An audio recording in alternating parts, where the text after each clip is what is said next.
Good afternoon. Welcome to historic Knowles Lawn, the center of our beautiful campus. Today we celebrate 100 years on the Stockton campus and look ahead to the next 100 years.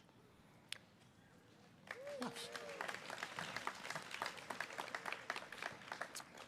A few special welcomes, if I may, and we start off, as we always start off, with our students, our faculty, and our staff. Thank you for being here, along with our many alumni, neighbors, and friends who are joining us this afternoon. Our university leaders, our deans are here, our cabinet is here, former Regents chairs, Kathy Jansen and Tom Zuckerman are here. Thank you for being here. And current Regents, Janet Rogers and Elizabeth Johnson and Rupert Hall. Many of our local elected officials are also joining us today. Mayor Kevin Lincoln, Congressman Josh Harder, and County Supervisors Paul Canepa and Tom Patty. Many of our other alumni, colleagues, families, and friends are joining us virtually live on YouTube. And I have a particularly shout out, if I may, to President DeRosa and Karen, who I know are watching in their home in North Carolina.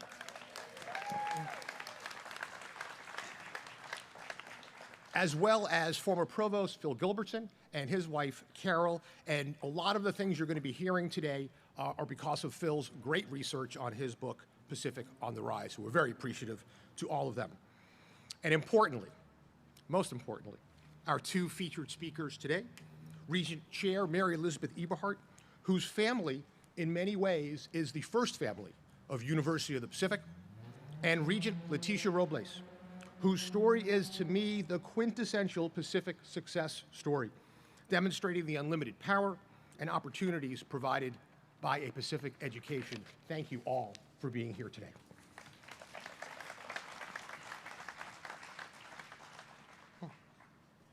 History plays an important role for all colleges, but it's particularly important here at Pacific. We are California's first and oldest university. And the history of Pacific is about innovation. Starting off with creating the state's first school, only 9 months after statehood, on July 10th, 1851. We were the first co-ed institution of higher learning in California.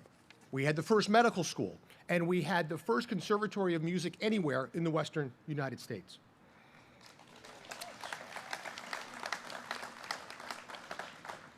But perhaps our biggest innovation was moving 100 years ago, 75 miles away from the Bay Area to the Central Valley.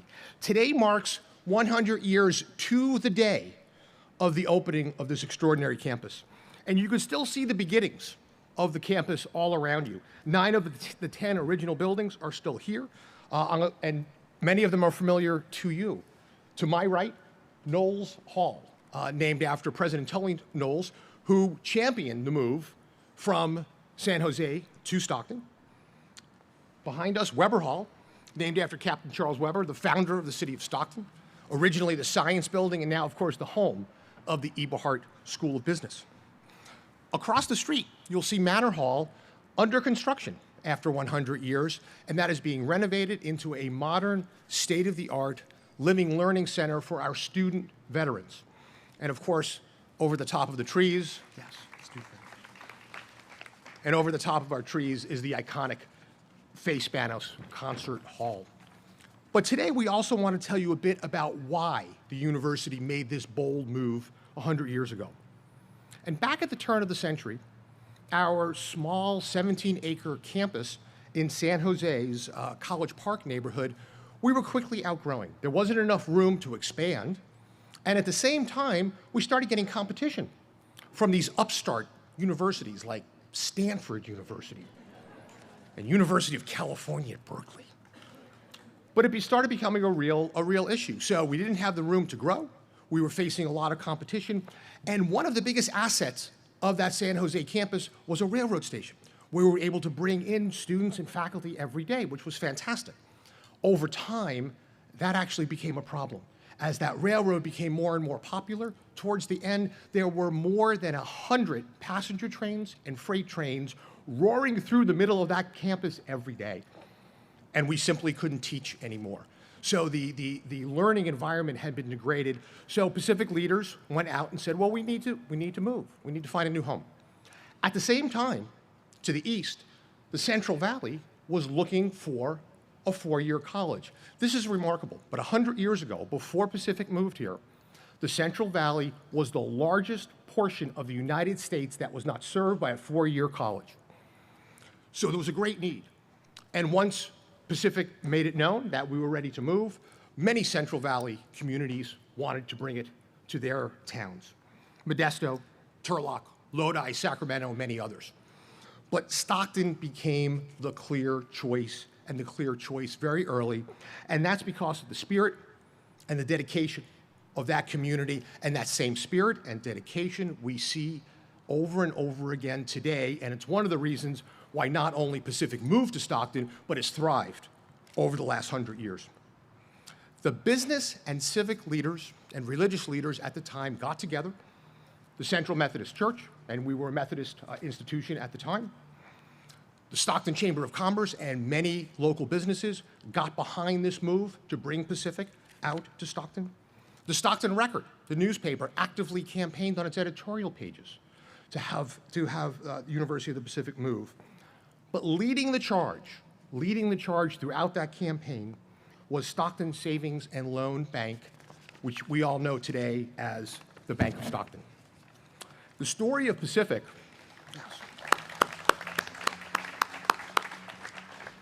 the story of Pacific cannot be told without talking about that connectivity to the community and the central role that the Bank of Stockton played from day one up until today, continuing to provide support, to provide intellectual capital, to provide opportunities for our students, to provide leadership, and to provide philanthropy to this university that has made it so successful over the last 100 years. And the Bank of Stockton, for most of that time, has been led by the first family of Pacific, the Eberhart family. For more than 70 years, there's been an Eberhart on our board of regents, including the late Robert Eberhart, who served as board chair for 28 years. Remarkable. Today, we are unbelievably fortunate to have Bob's daughter as the chair. Mary Elizabeth Eberhart, Vice President of the Bank of Stockton, proud 1976 graduate of the Eberhart School of Business, who is engaged every single day on behalf of our students, our faculty, our staff, and our alumni to make this a better university every single day. We've asked Mary Elizabeth to come in to talk a little bit about her family's engagement with Pacific and what it's meant for the business community to be connected so tightly to this university. So with that, Chair Eberhart. Thank you. I just want to clarify, this was not an advertisement for the bank, although we like new customers. Thank you, President Callahan. It's a privilege to be with you here today, 100 years to the day since University of the Pacific first opened its doors in Stockton. This moment means a great deal to me. I'm a Pacific graduate and one of 9 Pacific alumni in my family. I'm the 5th Eberhart to serve on the Board of Regents, following in the footsteps of my grandfather, my uncle, my mother, and continuing the legacy of my father, who served as board chair before me. 4 generations of Eberharts have lived, studied, and served Stockton, and our history, our family history, is intertwined with Pacific since its very beginnings.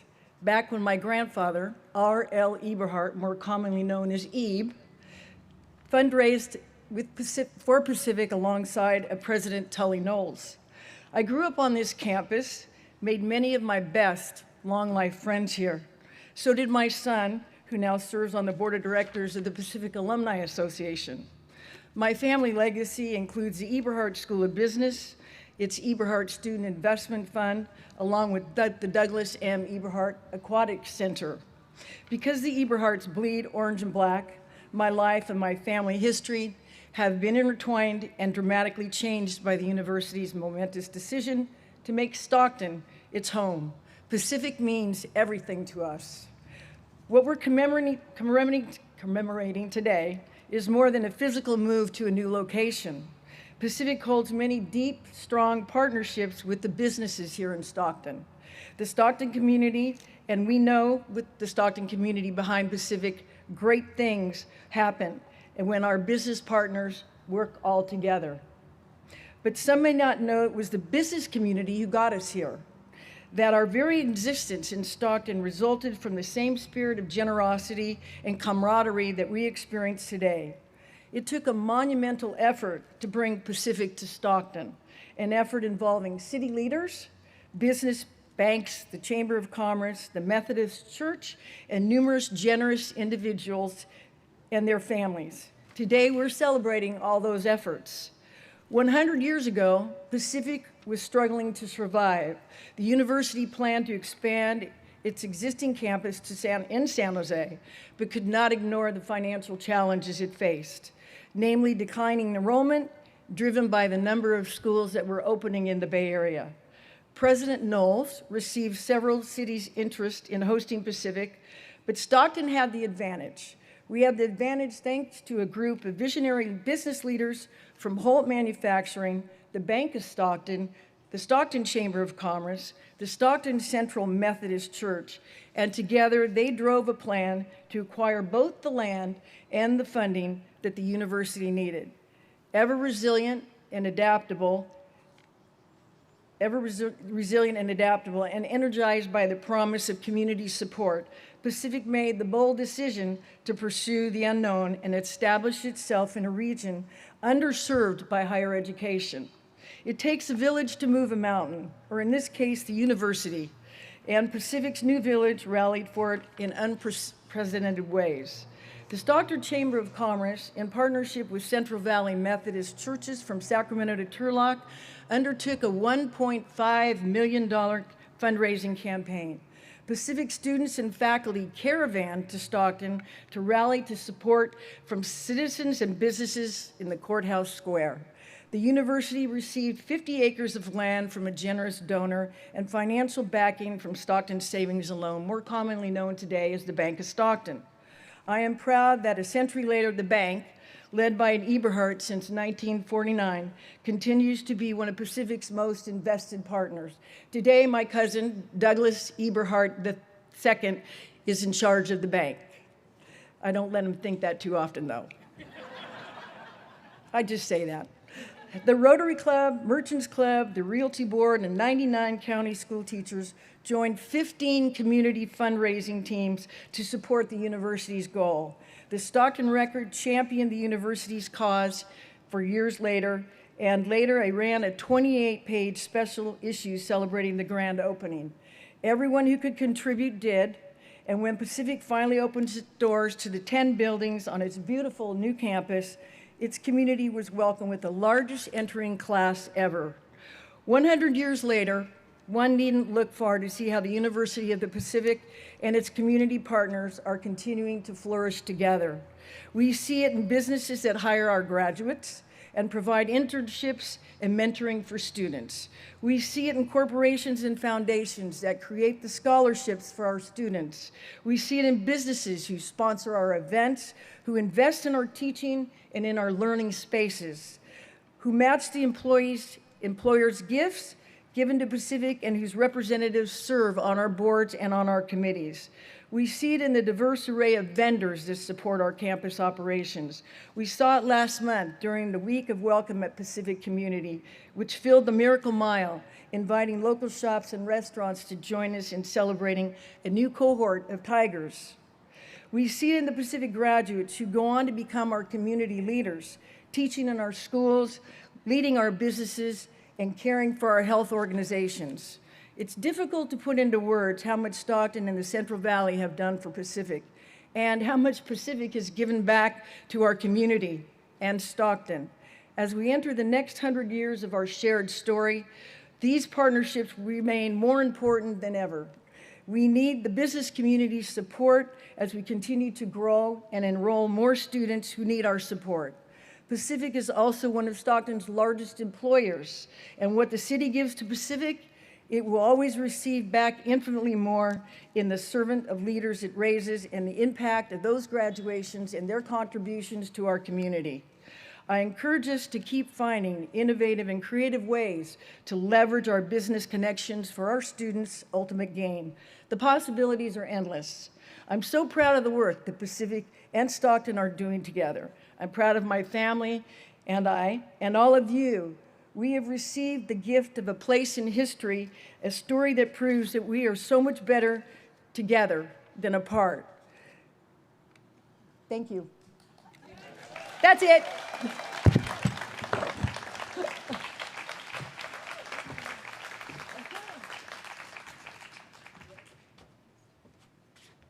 Thank you, Chair Eberhardt. We are so proud to have more than 80,000 Pacific alumni from around the region, the state, the country, and the globe. And they all have stories to tell about their Pacific experience and what a Pacific education has meant to them and the trajectory of their lives. But to me, there is no better representative of our alumni than Leticia Robles, a proud Stockton native, a 1989 graduate of Pacific and our CIP program, an incredibly successful business leader here in Stockton as founder and president of Pacific Home Healthcare, who now serves on our board of trustees. And we've asked Regent Robles to come in to talk a little bit about her personal experience in what a Pacific education has meant to her. Regent Robles.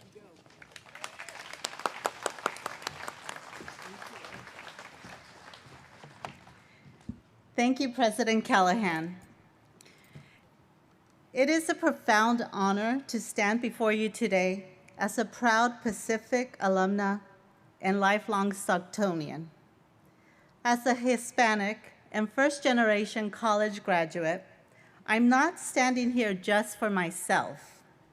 I stand as a representative of countless others whose once impossible dreams have been realized thanks to Pacific. For nearly a century, Pacific has been a beacon in the Central Valley, known for embracing and empowering students from diverse backgrounds.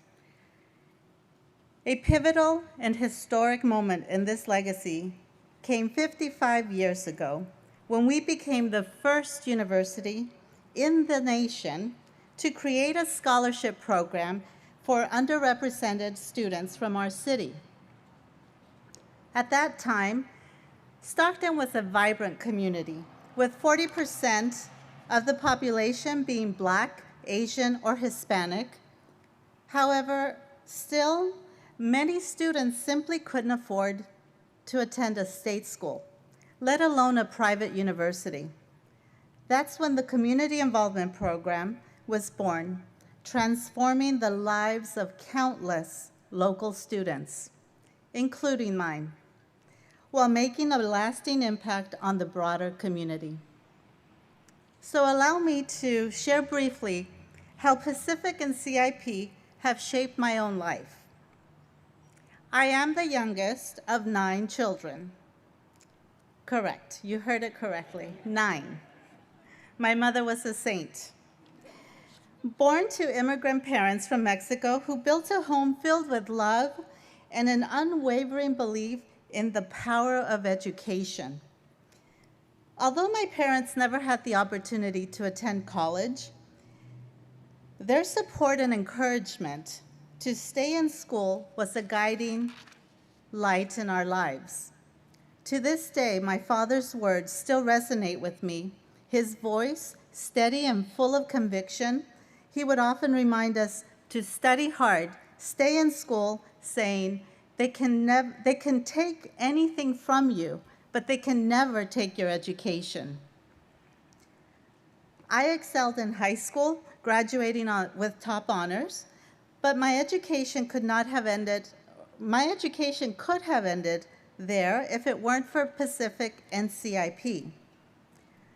Now, from a very young age, I knew I wanted to attend Pacific. My brother-in-law, a UOP student at that time, would often bring me to campus. And it was during those visits that my love for Pacific began to grow.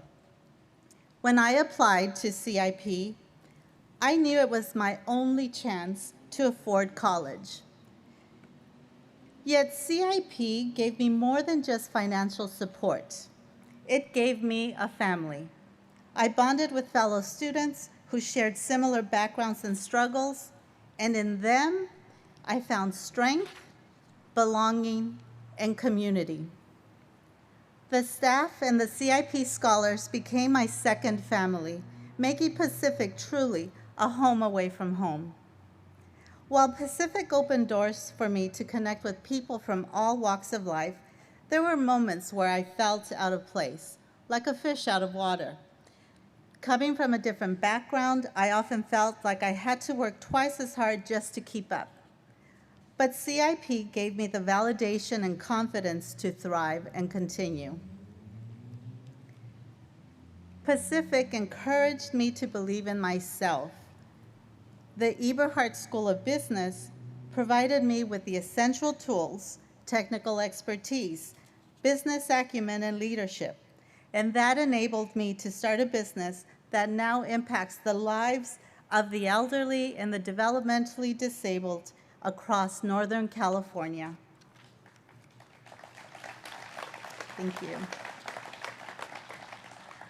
Pacific also gave me something more precious, my husband, Jorge. This summer, we celebrated 30 wonderful years of marriage. Our children grew up visiting the campus, attending events, and getting to know the people who played such a significant role in our lives. Pacific didn't just teach me how to lead and serve, it taught me how to pass those values on to my daughters. And as a family, we take pride in serving the Stockton community.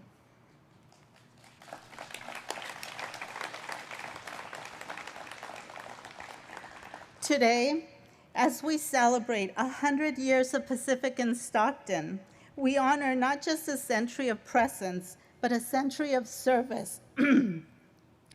Pacific has embraced this city with vision and heart, addressing its needs and nurturing its growth. It is at Pacific that I learned the power of generosity, which inspired me always to give back. Because I once received, I now give with greater authenticity and wholeheartedness. Every summer, Jorge and I host Noche de Bienvenida, excuse me, a welcome reception for Hispanic students and their families. In the faces of those students, I see a reflection of myself. It is a true joy to help them realize their potential, and I am deeply grateful that Pacific continues to empower students from Stockton's diverse communities. That very commitment is what allows me to stand before you today. I am proud to be a Stocktonian, honored to be a Pacifican, and excited to walk into the next 100 years hand in hand with all of you as we continue to uplift Stockton's best and brightest. Thank you.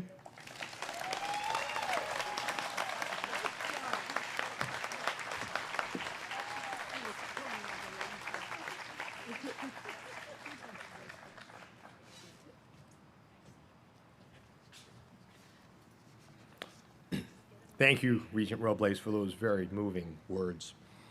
Today, of course, we're here to celebrate our 100 years in Stockton. But if you'll allow me, I'd like to give you a little bit of a snapshot of where Pacific is today. This beautiful campus in 100 years has grown from 50 acres to 175 acres, from 10 buildings to 99 buildings, from 1 college to 7 colleges, and now houses 2,000 residential students on campus.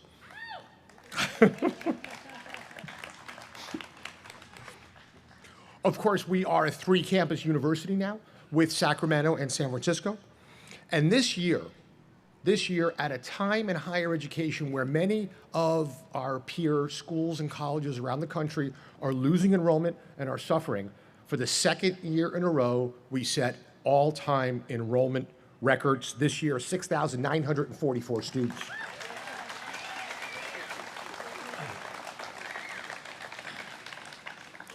We are now designated by the U.S. Department of Education as a Hispanic-serving institution, and we are the highest-ranked private university with HSI status in the United States. We're enormously proud of that.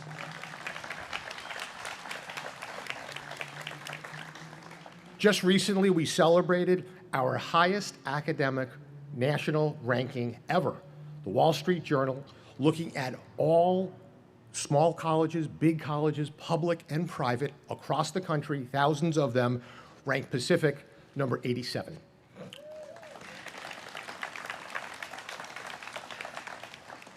And importantly, U.S. News and World Report looks at both the value of the investment that families make in a college education by looking at the academic quality of the university along with the cost to students and families, and they combine those and their analysis looking at California, again, all schools and colleges, big and small, public and private, for best value. U.S. News and World Report ranks University of the Pacific number 3 in the state, behind only Stanford and Caltech.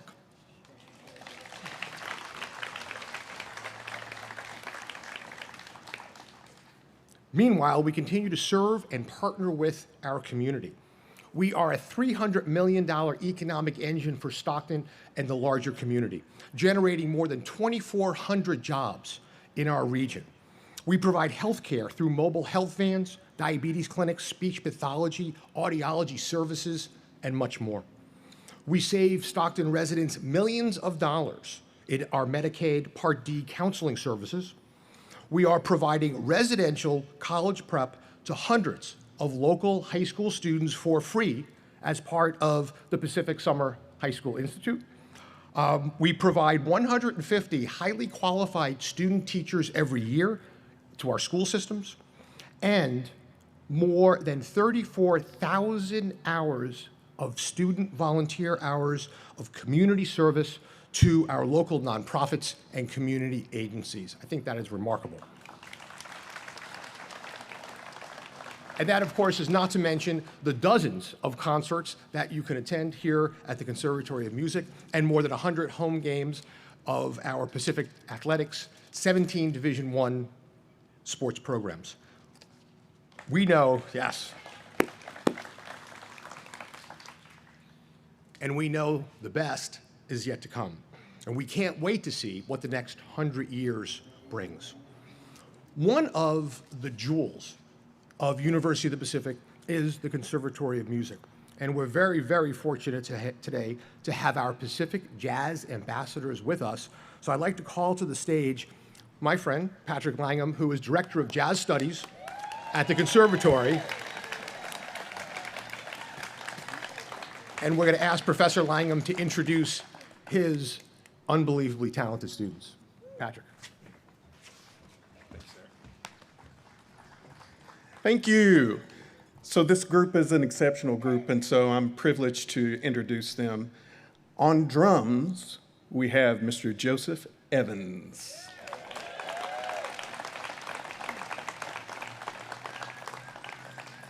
On bass, this is Marwan Gonima.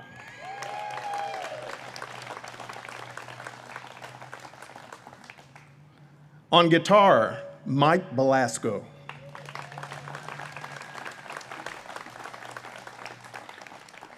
On alto saxophone, Amy McDonald.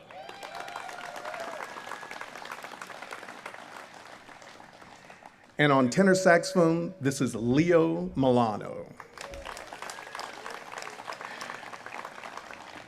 The group are going to perform 2 feature selections for you. The first one you're going to hear, and I'm sure many of you would think, well, of course.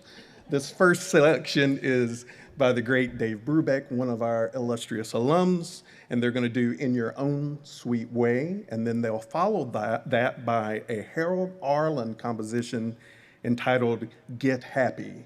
And that, for us, really signifies both the 100 years that we've been here and the next to come. Thank you so much.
We're very fortunate because anytime we have to remind ourselves why we're here, we just have to listen to these fantastic student musicians. One more time, the Pacific Jazz Ambassadors.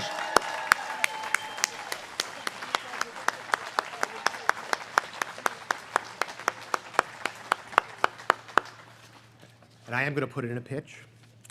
Every Thursday night, right down the block at Take 5, which is in Valley Brew, you get to hear these fantastic student musicians. Sometimes you get to hear their professor jamming, and along with guest artists, a fantastic experience.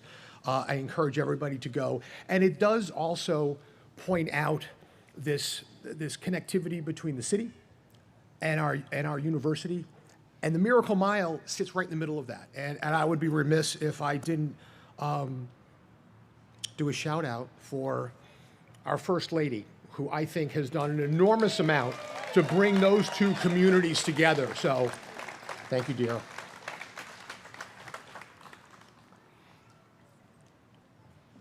Before we get back to the reception, and we're going to in just a moment, we have a very special gift for everybody today.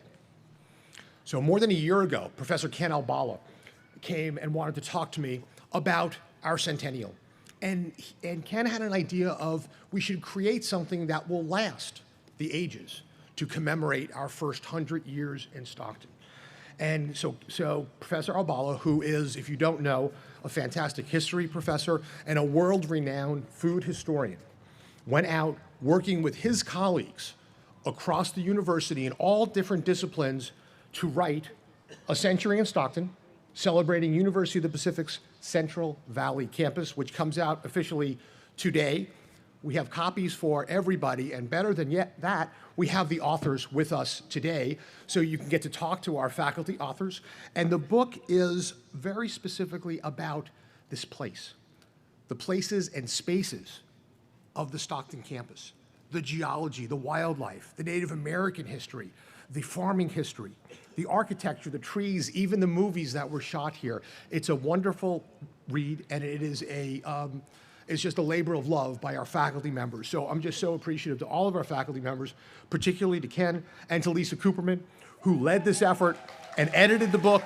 It's a lot of work, and it's wonderful. So we're looking forward to giving that to everybody in just a moment. But let me end by just thanking all of you. All of you have played a role in where we are today.